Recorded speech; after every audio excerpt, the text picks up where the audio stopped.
Esses tempos atrás, eu estava conversando com uma pessoa muito querida e essa pessoa comentou: eu não entendo por que Deus não impede tantas atrocidades de acontecerem no mundo.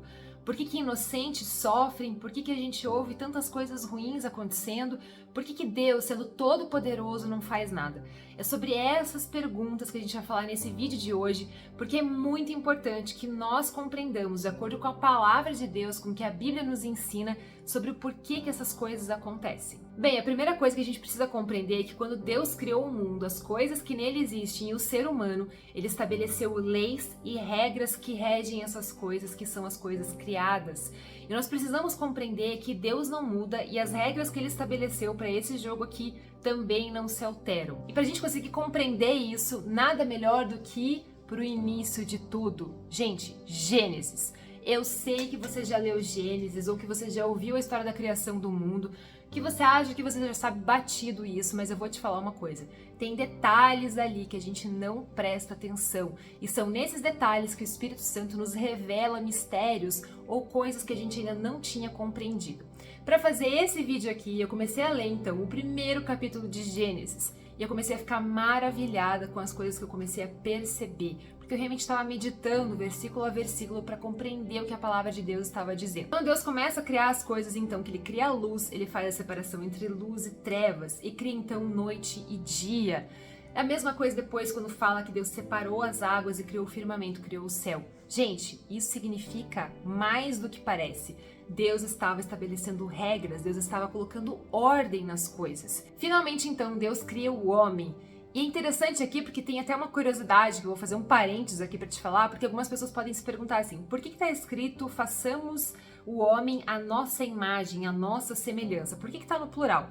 A Bíblia nos ensina que desde a fundação do mundo, Jesus já existia, Deus Pai já existia, o Espírito Santo já existia. É por isso então que é como se fosse um diálogo ali entre os três, falou assim, sabe o que vocês acham? Vamos fazer o homem à nossa imagem, à nossa semelhança? Gente, isso é maravilhoso, é incrível, porque Deus decidiu fazer o homem, o ser humano, conforme a sua imagem, a sua semelhança. Nós somos a semelhança dele. Mas voltando aqui no assunto principal, lá no versículo 27 do primeiro capítulo de Gênesis, a gente vai ver então que a Bíblia nos fala assim: assim Deus criou o homem, à sua imagem, a imagem de Deus o criou.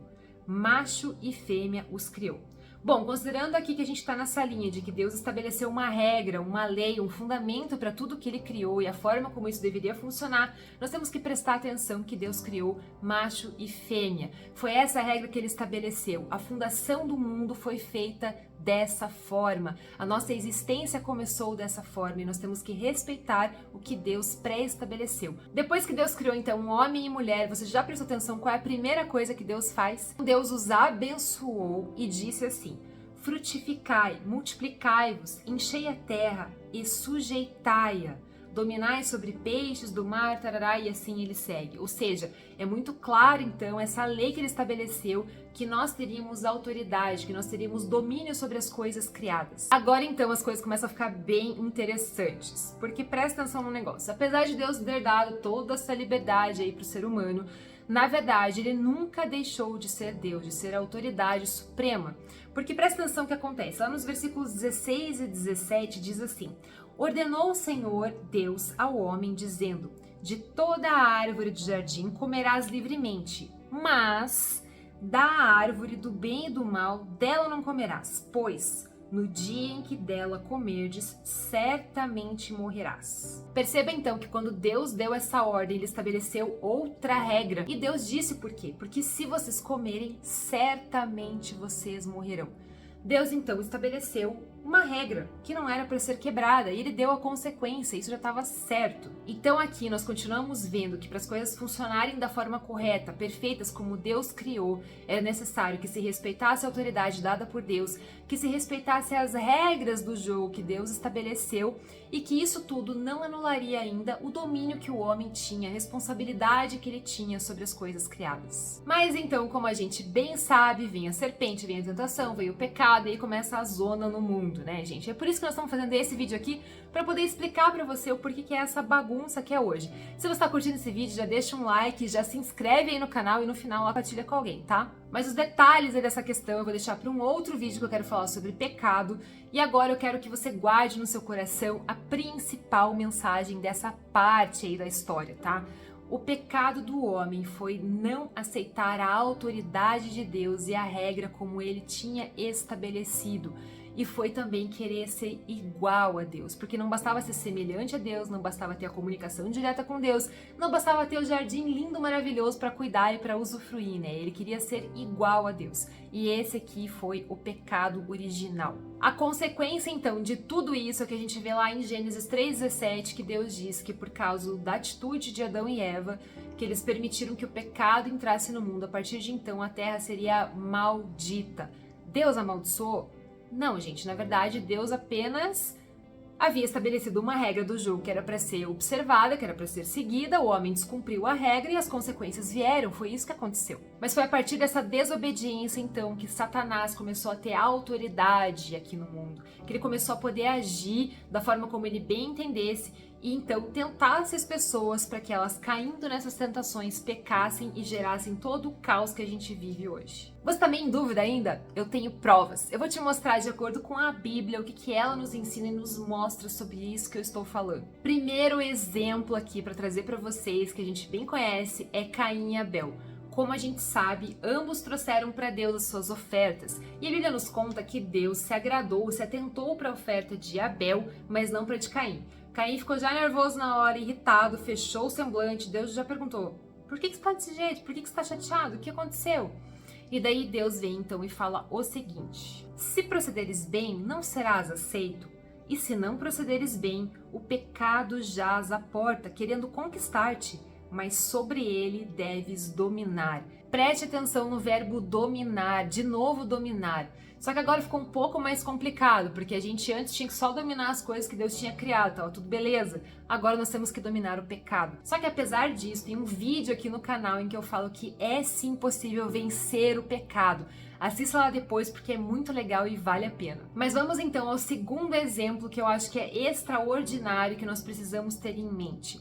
Quando Jesus, antes de começar o seu ministério, é levado ao deserto, ele jejua por 40 dias. Logo depois, então, ele é tentado por Satanás. E como nós bem sabemos, Satanás vem ali com algumas pegadinhas para ver se Jesus ia sair bem, né? Só que eu acho interessante pensar aqui que, ao contrário do que aconteceu com Adão e Eva lá no Jardim do Éden, dessa vez, Satanás não poderia tentar Jesus para falar assim: ah, você quer ser igual a Deus? Porque, na verdade, Jesus é Deus, então essa pegadinha aí já não colava mais. Ele teve que usar um pouco mais da criatividade. Então, como a gente bem sabe, ele veio com 3 tentações. A primeira tentação, então, é quando Satanás fala para ele transformar as pedras em pães. E é claro que era possível e é claro que era uma tentação, porque Jesus, afinal de contas, estava com fome. A segunda tentação, então, é que ele quis provocar Jesus a provar que ele era Deus. E ele então falou assim: faz o seguinte, se joga aqui desse ponto mais alto do templo e é claro que Deus vai mandar os seus anjos para te salvar. Só que Jesus sempre vinha com uma resposta que é sempre pautada na palavra de Deus. Então a gente chega à terceira tentação, que é a mais importante, que eu quero que você guarde no coração, porque aqui tem uma chave bem importante, tá? Satanás leva Jesus de novo para um outro lugar mais alto, ali ele mostra todos os reinos da terra, todas as maravilhas que tinha, e ele fala o seguinte: tudo isso pode ser seu se prostrado me adorar. Gente, isso aqui é muito importante porque se Satanás não tivesse o domínio sobre coisas da terra, se ele não tivesse essa autoridade aqui na terra, isso não seria uma tentação. Isso é muito importante. É por isso, daqui a pouco a gente vai ver mais detalhes, que o mundo está esse caos que está, porque Deus tem poder sobre a terra? É claro que ele tem. É por isso que a gente ora para que Deus haja, para que Deus envie os seus anjos ao nosso favor, para que ele atue em nosso favor. Mas existe uma constante batalha espiritual aqui na terra. E esse é o grande problema, porque Satanás também tem o seu domínio aqui.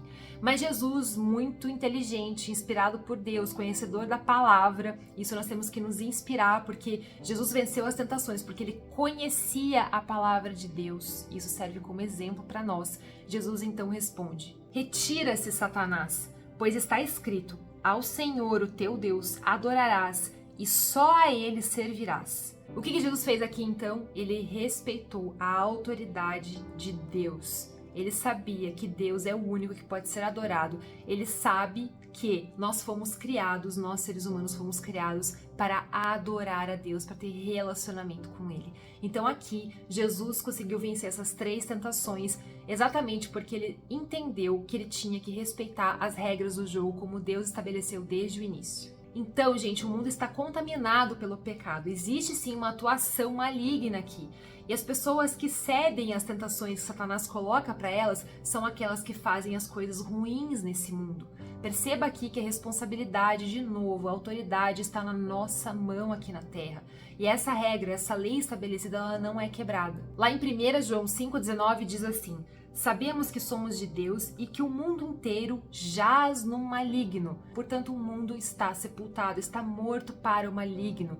Este mundo aqui está sob domínio do maligno também. E a Bíblia, a gente, está recheada de versículos que confirmam isso. Vou citar alguns exemplos aqui rapidinho para vocês. João 12,31, Jesus fala sobre Satanás como sendo o príncipe deste mundo. Lá em 1 Pedro 5,8 está escrito que o adversário anda ao nosso derredor, rugindo como leão, esperando a quem possa tragar, ou seja, ele está atuando aqui nessa terra. Lá em Efésios 6, que fala sobre a gente se revestir sobre a armadura de Deus, também diz que a nossa luta não é contra a carne, não é contra o sangue, mas contra os principados, as potestades, contra os poderes deste mundo tenebroso, os poderes deste mundo tenebroso, presta atenção nisso, contra as forças espirituais da maldade nas regiões celestiais. Portanto, gente, existe sim um mundo espiritual que está intensamente conectado com o mundo físico. Não se engane, a gente não está alheio às coisas que acontecem no mundo espiritual. As batalhas que acontecem no mundo espiritual têm reflexos diretos aqui na Terra, no nosso mundo físico. Então a gente pode compreender, gente, que Satanás tem sim liberdade para agir neste mundo. E ele age também, principalmente, quando nós cedemos à tentação e pecamos e fazemos a vontade de Satanás, não a vontade de Deus. É por isso que Jesus falou o seguinte: neste mundo tereis aflições. Nós cristãos, por mais que a gente lute contra o pecado e busque viver uma vida de santidade diante de Deus, nós não estamos imunes aos efeitos que o pecado tem no mundo, aos efeitos do agir de Satanás através da vida de tantas pessoas. É por isso que nós vemos tantas atrocidades acontecerem, tantas injustiças acontecendo. Mas Jesus nos prometeu que ele venceu o mundo, que era para nós termos bom ânimo. A última questão, então, aqui para encerrar esse vídeo, que você pode se perguntar, falar assim: tá, Jesus falou que venceu o mundo, por que continua então essa confusão? Gente, você acha mesmo que Deus não está aborrecido, irado, entristecido com tudo isso que tem acontecido, com todas as injustiças que têm sido feitas? É claro que sim. Só que se Deus, nesse exato momento, desse à humanidade tudo que ela realmente merece, muitas almas seriam perdidas. E a Bíblia nos conta que Deus deseja que as pessoas sejam salvas, que elas tenham conhecimento da verdade e cheguem a essa salvação. Deus, no meio desse caos todo, deu o seu único filho, Jesus, para que todo aquele que nele creia, ou seja, ele está dando uma chance para nós, para que se nós crermos em Jesus e aceitarmos o seu senhorio sobre a nossa vida e desejarmos então fazer as coisas certas, buscar a santidade como Deus estabeleceu para a humanidade, então nós podemos ser salvos. É isso que a Bíblia nos ensina. Deus está dando então, portanto, oportunidade, tempo para se arrepender. Você que está aí do outro lado, se você ainda não tomou essa decisão, não deixe isso para depois. Isso vai definir o seu futuro, a sua alma que é eterna. Você precisa tomar a decisão para ser filho de Deus, para seguir Jesus, para aceitar o senhorio dele na sua vida.